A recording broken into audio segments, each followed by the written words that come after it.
Վազը այսօր Ռոմայացիների 9-րդ գլխիցը 14 համարից մինչև 24 համարը գարթանք միասին։ Հիմա ինչ ասենք Աստծո մոտ միթե անարդարություն կա Քավլիցի, որովհետև Մովսեսին ասում է ողորմելու եմ, ում որ ողորմելու եմ, եւ գտալու եմ, ում որ գտալու եմ։ Ուրեմն ողորմությունը գաղված չէ գամեցողից, ոչ էլ ջանք գործադրողից, այլ Աստուծուց, որ ողորմում է, որովհետև գիրքը Պարավոնին ասում է. քեզ հենց նրա համար բարձրացրի, որ քեզանով իմ զորությունը ցույց տամ եւ ամբողջ երկրում իմ անունը հռչակվի։ Արդ ում գամենում է, ողորմում է, եւ ում գամենում է, խստացնում է։ Հիմա պիտի ասես, էլ ինչու է մեղադրում, նրա գամքինով հագարակ կգանգնի։ Բայց դու ով ես մարդ, որ Աստծո դեմ ես խոսում։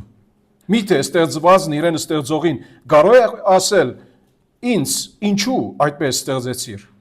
Միթե բրուդը կավի վրա իշխանություն չունի, որ նույն շաղախից անոց շինի, մեկը պատվական, մյուսը անդաշ։ Եվ ինչ, եթե Աստված գամենում էր իր պարգությունը ցույց տալ եւ իր զորությունը հայտնի դարձնել, մեծ համբերությամբ պարգության արժանի անոթներին հանդուրժեց, որ գործության համար էին պատրաստվել, եւ որբեսի հայտնի դարձնի իր փառքի մեծությունը ողորմության արժանի անոթների վրա, որոնք փառքի համար էր նախապատրաստել, նա մեզ եւս կանչեց ոչ միայն հրյաների միջից, այլև հեթանոսների։ Այս հատվածով ներկայացնում ենք այսօր մեր երկրորդ մասը շնորհած վարդապետություններին, որ մի քանի շաբաթ առաջ սկսեցինք։ Եթե հիշում եք, մի քանի շաբաթ առաջ լիագադար աբագանվածության մասին խոսեցինք։ Եվ այս հատվածը կարող է ասել, որ ամենասխալ հասկացված հատվածներից մեկն է բոլոր ավետարանական աշխարհում։ Եվ նրա համար խնդրում ենք, որ կենտրոնացումը ավելի Տիրոջ խոսքի վրա լինի, որովհետեւ որքան հնարավոր է մաքսիմում ցևով կարանք օգտվել։ Ինչու՞, որովհետև այստեղ ունենք մեր Քրիստոսի ավետարանի հիմքը։ Եթե մեր հասկացողությունը այս թեմայի առնչությամբ մենք խոսում ենք անվերաբահ կամ անպայմանական Աստծո ընտրության մասին, սա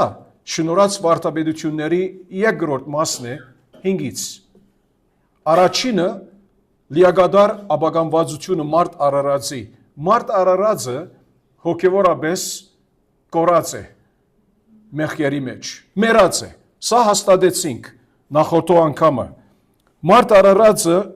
ոչ թե միայն լիագադար աբագանված բնույթ ունի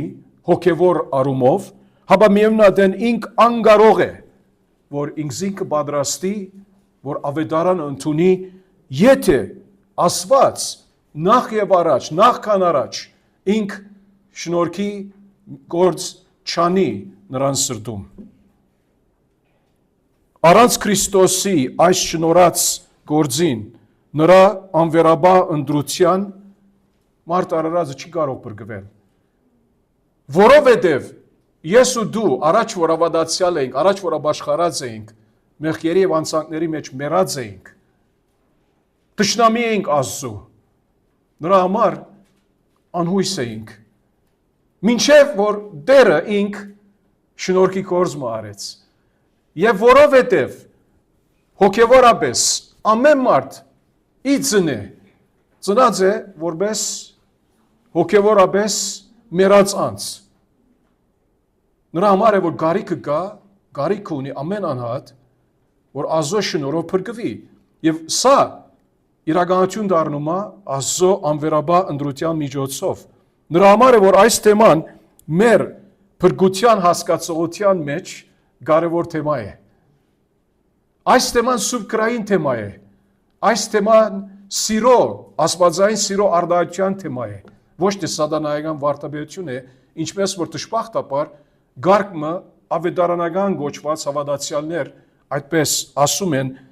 առանց հասկանալու, առանց արժեքավորելու։ Ինչ որ Տերը արել է նրանց համար։ Ուրեմն Եթե ասված առաջ արմադական մի գործ չանի մարդու սրտում, որբեսի մարդ արարածի ցանկացած անադիմը հոգեորապես արտնացնե, որբեսի այդ անձը կարողանա ազատորեն սիրով ընդունի Քրիստոսի, մարդ արարածը մնում է իր գարկավիճակի մեջ իբր մեռած անձ։ Դիակ, մեռած դիակ, հոգեորապես։ Աստված պետք է այդ գործը անի, որպես ես ու դու կարողանանք քրիստոնյա դառնալ։ Չէ թե ոչ, մարդ արարածը հոգեորապես մեռած չլիներ, պետք չունեինք այս թեմայի վրայով խոսելու այսօր։ Բայց քանի որ մարդ արարածը անկարող է իր սիրտը պատրաստելու, որ ընդունի Տիրոջ դերը ինք ամեն բանից առաջ արմադական պետք է կորձ մանե, որբեսի կարողանա մարդու վերստին ծնունդ տալ, որ մարդը հետո ասա, ես սիրում եմ Քրիստոսի, ես հավատում եմ նրան։ Եվ սա Աստծո շնորհքի կորձն է։ Երբ Աստծո ընտրության մասին խոսում ենք, անվերաբար, անպայմանական ընտրության մասին, փրկության առումով, ոչ թե գորուստի առումով, փրկության առումով, մենք խոսում ենք Աստծո փրկարար շնորհքի մասին։ Եվ հասկանում ենք, որ Աստված ըստ Սուրբ Գրքի, ոչ իմ դրամապանության կամ քո դրամապանության համաձայն, ըստ Սուրբ Գրքի Աստված ամեն մեկուն չի փրկում։ Մեր գործն է ավետարանը գիսվելը, քարոզելը, եւ Աստված միայն այն ցևով մարդ արարածի փրկումը։ Մարդ արարածը չի կարող ասել, որ եթե Աստված գա, ոմանք ինք ցանկանում է փրկել նրա շնորհիվ, ինչու ես ավետարանը քարոզեմ։ Խնդիրը նա է, որ առանց ավետարանի քարոզչան մարդ չի կարող փրկվել։ Հավատքը լսելուց է, Հռոմայացիների 10:17 եւ լսելը Աստծո կամ Քրիստոսի խոսքից է։ Ուրեմն Աստված գիտնալով մեր այդ լիագադար աբանված կարգավիճակը, որ ունենք, ուրեմն ինք պետք էր, որ սահմաներ եւ մի բան աներ, որովհետեւ մեր լուրջ եւ անհույս իրավիճակից դուրս գանք։ Եվ ինք այդպես արեց։ Եվ դերը գամի հաջորդ անգամ կշարունակենք այս թեման եւ կխոսանք ավելի այս թեմայի հետ փոխկապակցված հարցերի առնչությամբ, բայց այսօր մեր կենտրոնացումը Հռոմայացիների 9-ից վրայով է։ Ներկայացնում ենք այս թեման Հռոմայացիների 9-ի այս տեքստի միջոցով։ Աստծո որոշումն էր, որ Աստված ինք ցանկացավ մեզ փրկել։ Նայեցեք, ոչ մի արարած իրավունք չունի բանջելու Աստծուց, թե ինչու համարով դեր ինչ չես փրկում կամ ինչ ողորմություն չես տալի։ Չկա այդպիսի բան։ Աստված եթե Քրիստոսի միջոցով փրկակորձման այդ սուրբ արարքը չաներ, ոչ մեկը դադաստանի օրը պիտի չկարողանար Աստծո ասել, բայց ես ուզում եի փրկվել։ Չկա այդպես բան, եթե Աստված ինք չորոշեր, որ փրկություն լինի մեզ համար։ Մենք ընտրյալները չգիտենք։ Ինչու գանչվածները շատ են, բայց ընտրյալները քիչ։ Հիսուս ասեց, Հովիգը չասեց, Արմենը չասեց, Լևոնը չասեց, Արթուրը չասեց, Հովիգը բարձրապես ինչ որ ասում ենք, Աստծո խոսքից է, ընտրյալները այո քիչ են բախտատած։ Գանչվածները շատ են, ավետարանը լսողները շատ են։ Եվ Աստված ինք ցանկացավ, որ ընտրության միջոցով մարդիկ փրկե։ Երբ ամեն մարդ արժանի է դժոխքի, դատապարտության։ Հիմա այդ դասական օրինակը օգտագործում ենք, ուր զորոնակ արջևը 10 հոգի ունես կնդագահարվելու եւ գնդաբեդը ասում է, այդ 10-ից զորոնակ մեկը կամ երկուսը պիտի ողջ թողեմ։ Եթե դու այնտեղ ես, պատի տակ կանգնած ես, որ կնդագահարվելու սպասում ես, եթե դու լսես քո անունը, որ դու ազատ արձակվեցիր, գնդաբեդին ինչ պիտի ասես, պիտի ասես, չէ, ես ուզում եմ այնտեղ մնալ, սիրով պիտի ասես, ով իր խելամիտ վիճակով պիտի ուզենա մեռնել, ոչ մեկը, եւ Աստված այդպես արեց, աշխարհի մարդկանց զանգվածից, բոլորից, իր փառքի համար, իր շնորհքի փառքի համար, ինչ որ Եփեսացիների 1-ում ասում է։ Իր շնորհքի փառքի համար, որովհետեւ իր շնորհը ցուցաբերե եւ ինք փառավորվի իր շնորհով։ Ինչ որ թևերի, սատանայի այդպեսի բրգություն չշնորհեց, երբ նրանք ընկան։ Բայց մեզ համար ինք այդպես արեց։ Նպատակ ունի եւ նպատակը նա է, որ իր անունը փառավորվի եւ մեծարվի։ Մենք ընտրեցինք մեր ճամփան։ Ադամի մեջ էինք, երբ Ադամ ընկավ, մեղ կործեց։ Մենք մեր ճամփան ընտրեցինք, մեր ճանապարհը ընտրեցինք։ Բայց Աստված, ինչպես ասում է Դիդոս 3-ի մեջ 4 համարից, բայց երբ մեր Փրկիչ Աստծո քաղցրությունը եւ մարտասիրությունը հայտնվեց, նա ոչ թե ըստ մեր գադարած արդար գործերի մեզ փրկեց, այլ իր ողորմությամբ։ Եվ սա արեց 6-րդ համարում Հիսուս Քրիստոսի միջոցով մեր փրկչին։ Եփեսացիներու 2:4-5-ն ասում է, բայց Աստված, որ հարուստ է ողորմությամբ, իր արած սիրո համար, որով մեզ սիրեց, մինչ մեռած էինք մեղքերի հետևանքով, մեզ Քրիստոսի հետ կյանք տվեց, դուք շնորհքով եք բրգված։ Հռոմեացիների 5:8-ն ասում է, Աստված մեր նկատմամբ իր սերը հայտնեց, երբ մենք դեռ մեղավոր էինք։ Քրիստոսը մեզ համար մեռավ։ Քրիստոսը մեզ համար մեռավ։ Մեր հատվածում համատեքստը տեսնում ենք, որ Պողոս Արաքյալ, եթե նայենք 9-ից մինչև 13 համարները, այսպես ասում է, որովհետև խոստումի խոսքը սա է, այս ժամանակ կգամ եւ Սարան որդի կունենա, եւ ոչ միայն այսքանը, Ռեբեկան եւս, որ մեկ մարդու ծղիացավ մեր հայր Իսահակից, որովհետև նրանք, քանի դեռ չէին ծնվել, հիմա հոս է հարցը, Պողոս Արաքյալը օգտագործելով մի ֆիզիկական օրինակից, Իսրայելի բամությունից, ասում է Ռեբեկան երկու զավակ ունեցավ, զույգ էին, Եսավի եւ Հակոբը։ Եվ ինք օգտագործելով այս օրինակը ոչ թե Իսրայելի ազգի վրայով խոսում է միայն, հապա ինք ուզում է, որ անհատական փրկության մասին խոսա այդ օրինակից եւ անվերաբար ընդրության մասին, է որ ինք կխոսի հիմա 14-ից մինչև 24 համարները իբր գլխավոր թեման։ Այո, հասկանում եմ, եղբայրներ քույրեր ջան, այս թեման ամեն օրվա ծեր լսած թեմաները չեն, բայց ավետարանի հիմքն են։ Աստված հավիտենականության մեջ ինք այսպես ցանկացավ, որ իր մարդկության հետ, որ ինք ստեղծեց, փրկություն շնորհե ոմանց, ավետարանը բոլորի համար է, ոմանց, ինչու ոմանց, որ նայեցեք, եթե ինձ հարցնեք ով եղբայր, հիմա սա մի քիչ խիստ չէ, նեղ մտածելակերպ չէ, եթե ես լինեի, Քավլիսի Աստված չեմ, եթե ես լինեի, ես կասեի, որ 99% մարդկանց փրկեմ զորօրինակ։ Սկսյալ իմ հարազատներես, ազգականներես, ընկերներես եւ այլն։ Հայ ասկես։ Բացի Հիտլերների պես, Ստալինների պես, չգիտեմ ինչերի պես, այդպեսիները, թող, դժոխք կնան։ Բայց ես Աստված չեմ, խնդիրը ո՞ս է։ Իմ ստանդարտը, չափանիշը արդարության, սրբության աղավաղված է։ Իմ մեղքի պատճառով, իմ բնույթի պատճառով, որ մեղավոր բնույթ ունի, ես չեմ հասկանում, ինչպես որ Աստված հասկանում է, իմ մարդկային դրամապանությունս չթողեր ինձ, որ ուղիղ մտածեմ այսպիսի բաներով վրա, նրա համար Աստծո խոսքի հայտնության կարիք ունենք, որ նրա համաձայն ընթանանք այսպիսի թեմաներու մեջ։ Գույրորեն չասենք, հովիկ եղբայր, սա գալվինական վարտաբերություն է, կամ սա ասինչ մարդու, կամ ասինչ հաստատության վարտաբերություն է, կներեք,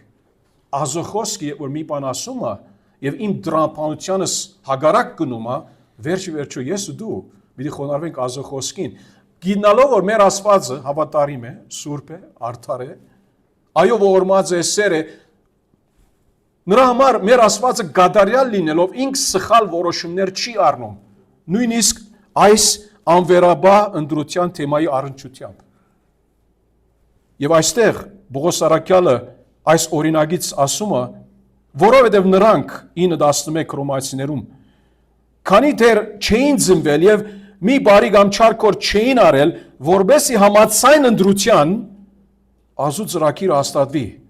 Տեսեք որ ասված ոչ մի բան չի անում առանց ծրագրի։ Եվ գաղված չլինի գործերից։ Որբեսի մեկը չբարձրանա, այլ գանչողից ասված, նրան ասվեց, Ռեբեկայի ասվեց, ավակը բիդի փոքրին ծառայի, ինչպես գրված է Հակոբին սիրեցի, իսկ Եսավին ատեցի։ Եսավը վադանց էր, Հակոբն ալ շատ բարի անց չէր, մարդկային առումով, բարոյական առումով, անա խարտախ բաներ ուներ, չէ։ Մեղավոր մարդ էր, ինչպես մույսները, բոլորս։ Ուրեմն ոնց սա հնարավոր է։ Ինչպես Տերը գարա ասել Հակոբին սիրեցի, իսկ Եսավին ատեցի։ Երկուսն էլ դեռ ծնված չեն, գործը ըրած չեն։ Ասված այդպես ասում է, որ Հակոբը ինք պիտի սիրվի, Եսավը պիտի չսիրվի։ Ասված դրա հակառակ պիտի կենա։ Միթե այսպիսի մոդեցում Աստծո նկատմամբ արդար է, հարցը հետևյալն է։ Միթե այսպիսի մոդեցում Աստծո նկատմամբ արդար է, Աստված արդար է այդպիսի խոսք ասելու։ Պատասխանելով այս հարցին եւ ուրիշ հարցերին, որ ներկայիս կարող է բարձրանան ձեր մտքերում, հետևյալը նկատի ունենանք ամեն բանի առաջ։ Ինչպես է Աստծո փառքը դրսևորվում անվերաբար ընդրության մեջ։ Եվ մեր առջևը ունենք 4 փաստարկներ այսօր, 4 փաստարկներ։ Գամ գարամ ասել 4 աստվածային արտոնություններ։ Սա նրա արտոնություններն են, նրա իրավունքն են, ինչ որ պիտի ներկայացնենք։ Բայց փաստարկը ավելի թյուրին է նկատի ունենալ, որովհետև առաքյալը այս վարդապետության առնչությամբ հագարագործներ կան Բողոս առաքյալի օրով եւ ինք նրանց բերանից այդ հագարակ փաստարկները վերցնում է եւ պատասխանում է Աստծո Սուրբ Օգու ներշնչման, որբեսի ոչ մեկը չասե, որ Աստված անարդար է։ Ուրեմն առաջին փաստարկը,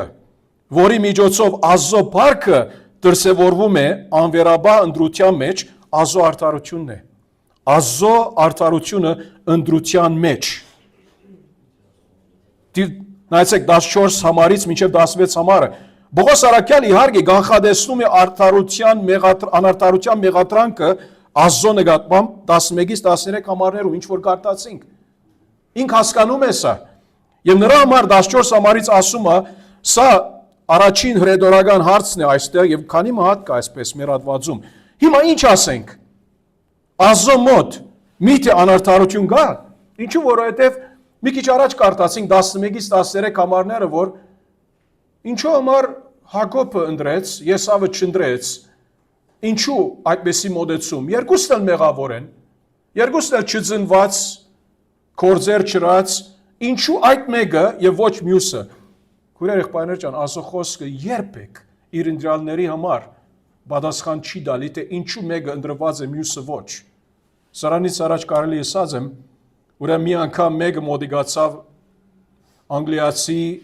քարոզիչ Չարլզ Սպըրջյոնի 20-րդ դարու քարոզիչ, մգրտական քարոզիչների իշխանը, նրան այդպես ասում էին։ Մեկը ասեց, եթե դու քարոզում ես, որ ընտրյալները միան պիտի փրկվեն վերջի վերջո, ինչու համար միան նրանց չի քարոզես։ Եվ եղբորը պատասխանը իմաստուն հետևյալն էր, ասեց, որովհետև ես չգիտեմ ով ընտրյալներն է, ավետարանը տալիս են բոլորին։ Եթե այստեղը հագուստի ետևը այսպես, ժակետի ետևը բիդակ մլիներ,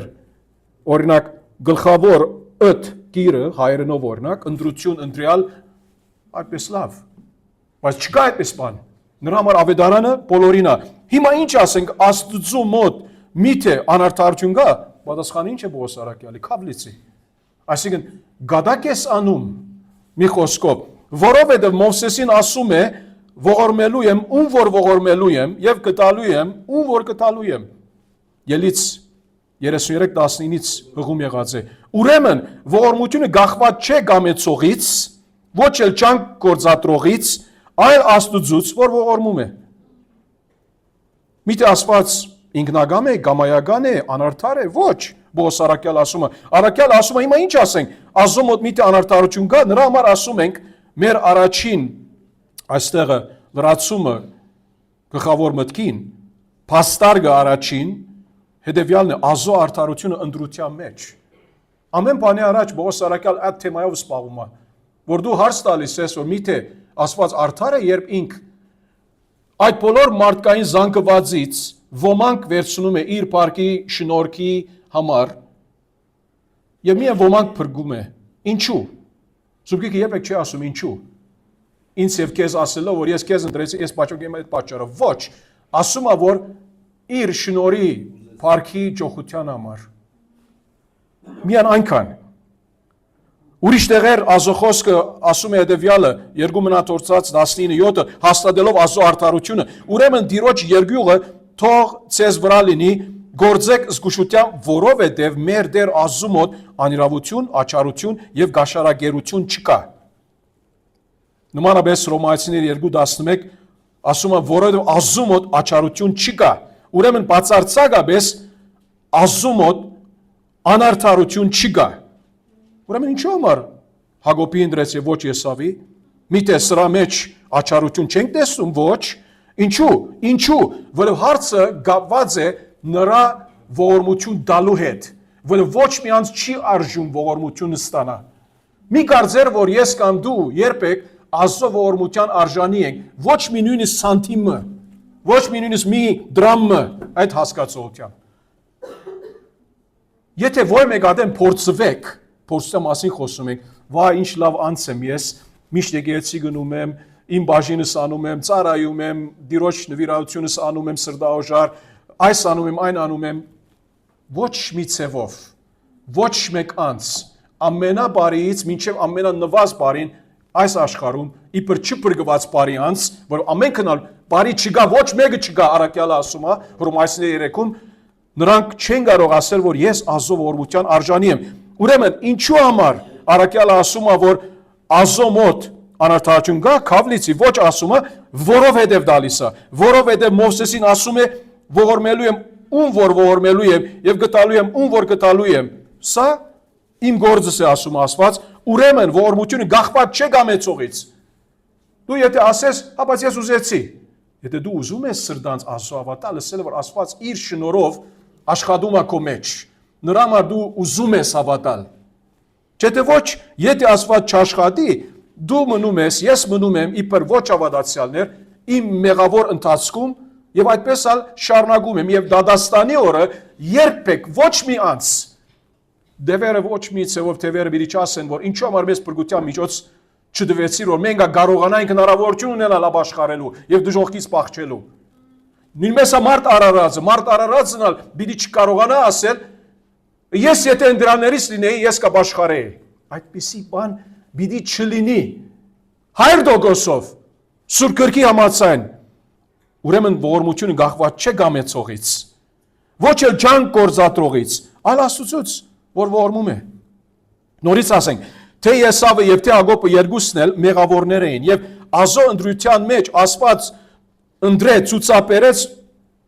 ողորմություն տալու Հակոբի եւ մյուսից վրայեն անցավ։ Ինք բարդավոր չէր ոչ մեկի ողորմություն տալու, որ երկուսն էլ հավասարապես մեղավորներ էին, բայց տակավին ինք ընտրեց մեկ անձին ողորմություն ցույց տալու։ Ուրեմն ոչ մեկը նայեցեք, ոչ մեկը անարդարություն չստացավ։ Եսավ արդարությունը ստացավ բաճվելու իր մեղքի համար։ Իսկ Հակոբ անարդարություն չստացավ։ Արդարությամբ աստվածային արդարությամբ վարվեցավ։ Այո, Հակոբի համար կարող է սա անարդար թվեր, որովհետև ողորմությունը անարդարություն է ինձի պես մեկում համար, որ ես չեմ արժում նա։ Դա չեմ արժում, պետք է բաճվեմ։ Բայց մենք երբեք չենք սեբում, որ Աստծո ողորմությունը մեկումը որ տրվում է, սա անարդարություն է։ Ուրեմն ոչ մեկը անարդարություն չի ստանում Աստծուց այդ առումով, այդ հասկացողությունով։ Եվ հա, Աստծո արդարությունը բացահայտված է, երբ Աստված իր ողորմությունը ցուցաբերում է, ինչպես ինք ուզե եւ ումի որ ուզե։ Նրա համար ասեց, չէ՞, գտալու եմ, ողորմելու եմ, ում որ գտալու եմ։ Գաղված չէ գամեցողից, Աստծո կամքից կախված է։ Մեկը պիտի ասե, Աստծո կամքը ինչու Աստված այստեղ այդպես անում է։ Մեկը կարող ասել, որ մեր հասկացողությամբ Սուրբ Գրքի մեջ որ միթե Աստծո գամքը անսուրբ է, անարդար է, քավլիցի։ Եղբայրներ քույրեր ջան, ինչ որ Աստված կամենում է, շիդակն է, որով իր բնութագիրը այնպես է, որ Աստված միայն սեր չէ, Աստված 100% սեր է, 100% արդարություն է, 100% ամենակետ է, 100% սուրբ է, 100% ամենակարող է եւ այլն։ Չես կարող բաժանել Աստծո սերը, ասելով Աստված սեր է, մյուս բաները գարձեք թե երկրորդական, երրորդական նկարագրի մասեր են։ Ոչ։ Աստված չի կարող իր արդարությունը մեգոմ դնել եւ ասել իմ սերս աչք բագումա նրա մեղքի վրայով եւ վնաս չէ։ Հավասարապես իր սերը, իր արդարությունը եւ մյուս բոլոր Աստծո գերազանցությունները, այսինքն հատկանիշները աշխատում են նույն բահում։ Չէ թե ոչ, Աստված եթե ասե, այս ռոբեմ միան իմ սերս աշխատում է, մույս իմ հատկանիշներս չեն աշխատում 100%-ով, ինչպես որ իմ սերս աշխատում է 100%-ով։ Երբ Աստված իր որդին ղրկեց աշխարհ Հովհաննես 3:16, միան իր սերը ակտիվ էր այնատեն, չեն է բոլոր աստվածությունը լրիվ այնտեղ ներկրաված է, իր ամեն հատկանիշներով։ Անշուշտ, իր ամեն հատկանիշներով։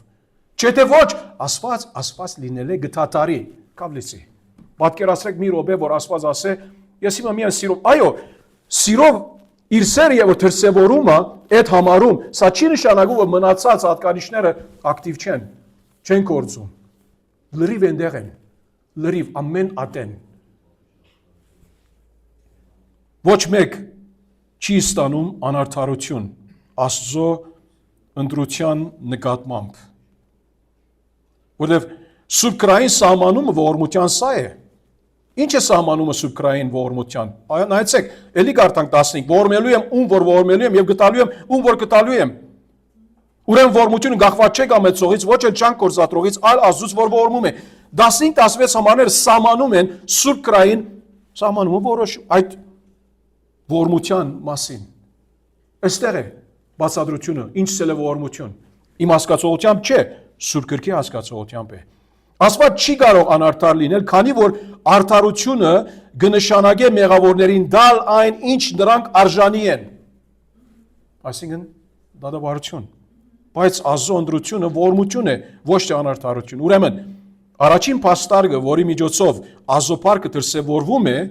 անվերաբար ընտրության մեջ Աստծո արդարությունն է։ Աստծո արդարությունը ընտրության մեջ։ Թիվ 2։ Իհարկե,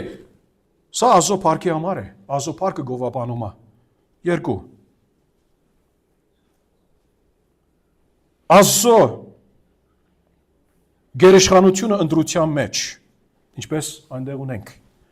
Երկրորդ փաստարկը, որի միջոցով Աստծո փառքը դրսևորվում է անվերաբար ընտրության մեջ, Աստծո գերիշխանությունն է։ Աստծո գերիշխանությունն է։ Առաջ որ 17-18 համարները անդրադառնանք, հետևյալ պատկերազարդումը նկատի արեք։ Մտածեցեք այսպիսի մեծ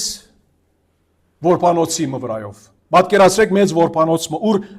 լիքը երեխաներ կան։ Եվ ամեն մեկ երեխա իր բամությունը ունի։ Ոմանք առողջ են, ոմանք մի քիչ վատառողջ են, ոմանք ըմփոստ են, ոմանք քաղցր են, եւ դու գնացիր եւ նայում ես 4 կողմդ։ Ուսումնասիրում ես։ Եվ հետո ասեցիր, որ այս երեխան ուզում եմ, այս մեկը ընտրում եմ, որ այդ երեխան իմս լինի։ Հիմա նայեցեք, այդ երեխան, որ դու ընտրեցիր, նա չարժեց դա։ Եվ ոչ մեկը քեզ չհամոզեց այդ երեխաներից, որ դու ընտրես նրան։ Եվ գիտենք, որ երեխաները նույնիսկ լուր չունեին, որ դու պիտի կաս։ Ընտրությունը քո գտեր։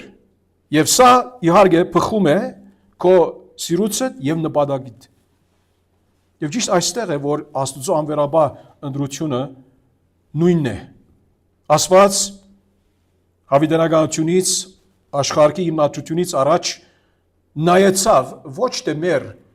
արժանինքներին, բայց իր շնորհքին, եւ ինք ասեց այդ մեկը։ Ես ընտրում եմ այդ մեկը, որ իմս լինի։ Մեր արժանի լինելու մասին չէ, ապա իր ողորմության մասին է։ Ազո գերիշխանությունը ընդրության մեջ, նայեցեք առաքյալը ինչ ասում է 17 համարում, որովհետև գիրքը փարավոնին ասում է, քեզ հենց նրա համար բարձրացրի, որ քեզանով իմ զորությունը ցույց տամ։ Եվ ամբողջ երկրում իմ անունը հռչակվի։ Սա հղումը Ելից 9:16-ից է։ Արդ ում գամենում է, ողորմում է, եւ ում գամենում է, խստացնում է։ Աստված ասում է փարավոնին, ես ճիշտ այս նպատակի համար, որ իմ անունս հռչակվի երկրում, ճիշտ սրա համար է, որ քեզ բարձրացրի։ Հիմա Աստծո անունը ինչ ներկայացնում է, այսինքն այն ամենը, ինչը նկարագրում է, թե ով է Աստված, եւ որ ասում ենք մենք Հիսուսի անունով ամեն, սա մեզ հիշեցնում է ոչ թե այսպես գաղարտական ֆորմուլամը, որ եթե Հիսուսի անունով ամեն ասեմ, ամեն իմ ցանկացածս կարամ ունենալ։ Հիսուս այդպես չուզեց ասել։ Քրիստոսի անունը, Աստծո անունը ներկայացնում է լրիվ նրա էությունը։ Երբ մենք ասենք Հիսուսի անունով ամեն, այսինքն ով դեր, քու բոլոր էությունը, քու բոլոր նկարակիրը, քու բոլոր գերազանցությունդ, ամեն այստեղը թող լինի եւ դու քո անվանը համացան, որ դու ով ես, գադարելաբես ինձ պատասխանիր։ Նրա համար է, երբ մենք աղոթ կանենք ասելով, որ ով դեր ես զորօրինակ մանկական ծևով մտածենք, այս բանը ուզում եմ, կարաս ինձ տալ։ Հիսուսի անունով ամեն։ Ուրեմն Հիսուս ասեց, իմ անունով ինչ որ խնդրում եք, մի ստանաք, հա? Եվ հետո սուրպրիզ չստացանք։ Ինչ եղավ, խնդիրը ուր է։ Քանի որ Տիրոջ անվան համաձայն, իր ով լինելու համաձայն, իբր Աստված, իբր Սուրբ, իբր Արդար, իբր Ավադարիմ, այդ բոլոր նրա նկարագրերի հատկությունների համաձայն, եթե չխնդրեցինք մեր աղոթքում այդպիսով, մորցիր, ինչ չստացվի։ Աստված ամեն բան անում է, ոնց որ ինք գամենում է։ Նայեցեք մի քանի հատվածներ Աստծո խոսքից այս թեմայի առնչությամբ, Սամոս 115:3։ Բայց մեր Աստվածը երկնքում է, մենք երկնքում չենք, ամենը ինչ որ նա գամենում է, անում է։ Հետո Սամոսների 135:6 դեռն այն ամենը ինչ կամենում է, անում է երկնքում եւ երկրում, ծովերի մեջ եւ բոլոր խոր դեղերում։ Դանիել 4:35 Դանիել 4:35 Եվ երկրի բոլոր բնակիչները ոչինչի պես են համարվում, եւ նա ըստ իր գամքի է անում երկնքի զորքի ու երկրի բնակիչների մեջ, եւ նայեցեք, մեկը չկա, որ խփի նրա ցերքին, այսպես, ու ասի նրան, ինչ ես անում։ Չկա, ոչ մեկը։ Եվ Եփեսացիների 1:11 մեր փրկության առնչությամբ նման ավանդ, այսպես ասում է, նրանով, Քրիստոսով, մենք էլ ժառանգությունը ստացանք, հետևելով նրա նախասահմանած ծրագրին։ Աստված ամեն բան ծրագիրով անում է, եւ դերը կամի քաշ շաբաթ երբ կշարունակենք այս հատվածից ուսումնասիրել, այն անդեն կնայենք, որ Աստված նաեւ իր ծրագիրը ունի ընդրության նկատմամբ։ Հետևելով նրա նախասահմանած ծրագրին, որ ամեն բան հաջողեցնում է իր գամքի խորհրդի համաձայն։ Աստված ոչ մի բան չի անում, որ իր գամքի խորհրդի համաձայն չէ։ Ոչ մի բան։ Չկա երկրում, որ գարաս ասել, հա, բայց ով է հիմա, եթե վթարը եղավ, այդ վթարը այդպես պատահեց, իմ հիմարության երեսից պատահեց, ես լավ ավտոն չվարեցի, եւ այլն։ Սա իմ սխալս է, այո, բայց Աստծո գամքի մեջ այդ վթարը իր տեղը ունի։ Ինձ համար որոշ բաներ սովորեցնելու, իմ գնոջը սովորեցնելու, ուրիշներին սովորեցնելու, ինձ ավելի Աստծո շնորհով օգտակար պետք է լինի այդպիսի վթար, որ ավելի քրիստոսավայել լինեմ իմ քալվածքովս եւ այլն։ Աստծո պատճառները կարող է մենք չգիտենք, ինք գիտի։ Կարող է այն օրը մեկը կա, որ ես իրեն հետ կարամ ավետարանը գցվել մինչև այնադեմ, որ անշուշտ այդ վթարում բարի մնացի, խոնար մնացի։ Չհանդիմանեցի այդ մյուս վարորդին։ Հնարավորությունս չգործրեցի, որովհետեւ դիմացինը չասե դու իմ ավետարան դալիս ես եւ արդեն բարգանում է իր վրաս մի քիչ առաջ։ Օրինակ, Աստված ամեն բան հաջողացնում է իր գամքի խորհրդի համաձայն, որովհետեւ գիրքը, եւ որ գիրքը ասում է, այսինքն Աստված Փարավոնին ասում է, քեզ հենց նրա համար բարձրացրի, որ քեզանով իմ զորությունը ցույց տամ, այսինքն Աստծո գերիշխանությունը։ Աստված ինչ է գերիշխան է, երբ ասում ենք Աստված գերիշխան է, սա համաունչ է պարզապես ասել, որ Աստված է։ Արդ ում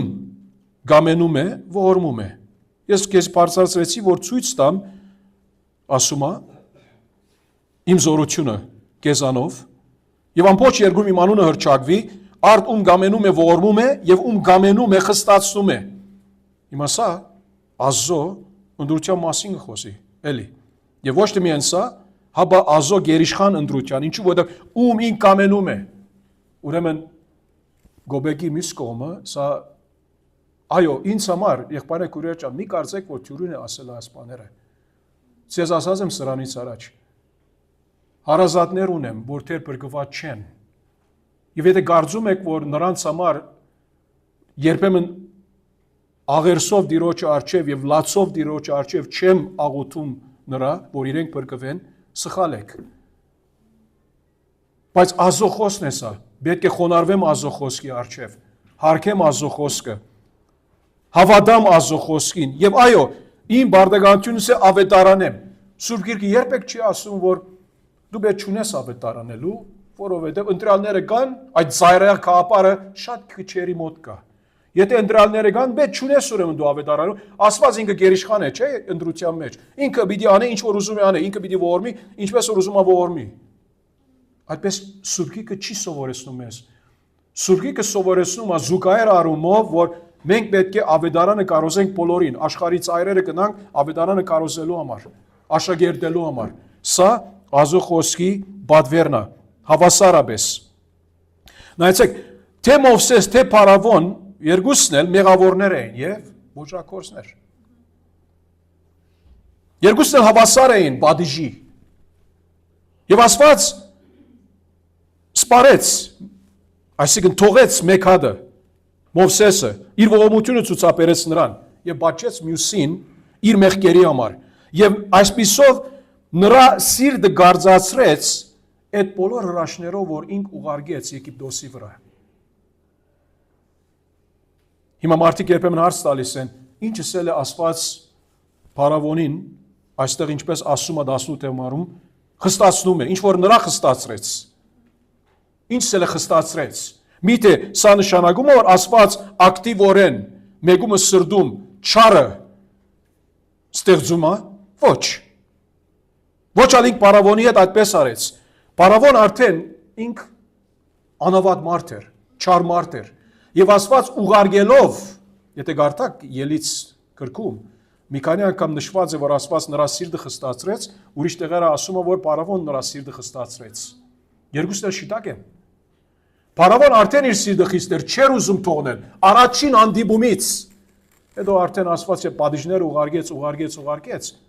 շարունակեց սիրտը խստացնել եւ ավելիով ալ խստացրեց։ Ուրեմն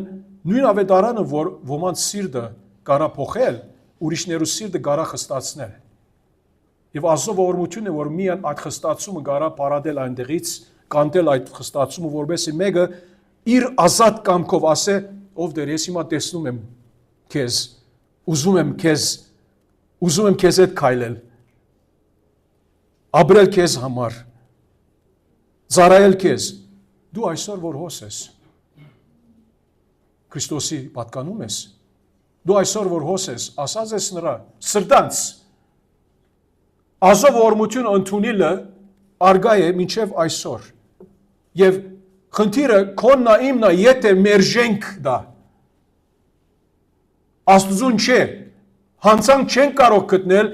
որ Աստված ինձ ընդրած չէ ասելով, ես ամբարդ եմ, ոչ, Բողոս Սարակյալ հստակ անումը, որ եթե խստացնես սիրտդ, անցավորը դու ես, Փարավոնի նման։ Եվ Աստված ինք, այո, իր ավետարանով, որ դու հիմա լսում ես, անգամներ եւ անգամներ, կարող է որ դու սիրտդ խստացնես, մերժելով դա։ Մի մերժիր Աստծո։ Նույնիսկ հիմա ասա, ով Տեր, ինձ կարաս ողորմիլ։ Կարաս, իհարկե կարա։ Եթե սրտանց անես, ասելը որ դիրոջ սավակներից ես, նրա ընտրյալներից ես, հավիտյան կյանքի ժառանգորդ ես։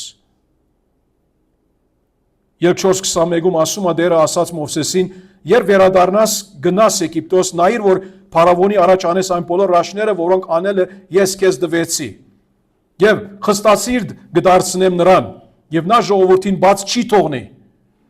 Եվ հետո ելք 7:3-ում, բայց ես կխստացնեմ, Տերը ասեց, փարավոնի սիրտը եւ իմ նշանները ու հրաշքները կշատացնեմ Եգիպտոսի երկրում։ Տեսեք, ինչ որ մի քիչ առաջ խոսում էինք։ Աստված փարավոնի սիրտը խստացրեց, այդ սիրտը, որ արդեն չար էր, մեղավոր էր, մինչ ինք ուղարկեց իր դադաստանները Եգիպտոսի վրա։ Ջոն Մակարթեր հետևյալը ասած է. «Գարձրացումը, խստացումը, այսինքն ազո դադական գործողությունն է, մեղավորներին հաստատելով նրանց ապստամբության մեջ։ Ողորմությունը ու գարձրացումը ծառայում են նրա փառքին»։ Վերջ։ Այսինքն մի խոսքով Աստված բարավորվում է նրա ողորմությամբ եւ երբ նա խստացնում է անավատների սիրտը եւ կալ գիրագի Տերը գամի, երբ մեր հաջորդ երկու մասերը նայենք մեր 4 լրացումներից, սա կտեսնենք։ Ուրեմն, եթե մենք մեզ համար մտածենք, մի քիչ շիդակ ծավով անսնասեր լինենք, միթե մեր սրտերը խստացրած ենք Աստծո դեմ, զղջումը Աստծո առաջ կարևոր դեր ունի։ Ինչպես ասեցինք, ով դեր ողորմի ինձ մեղավորիս։ Այդ փարիսեցու նման չլինենք։ Հուգասի 18-ում, որ ինք ինչ արեց, այսպես գանգնած եւ ասեց, աղոթում էր, բարձրացան, ոնց որ ինքզին գովելով, գլուխ գովում էր։ Ես այսպես եմ, ես այսպես եմ, ես տալիս եմ, ես այսպես օրենքը բաղում եմ, չգիտեմ, սրա նման չեմ։ Բայց այդ մեղավոր մաքսավորը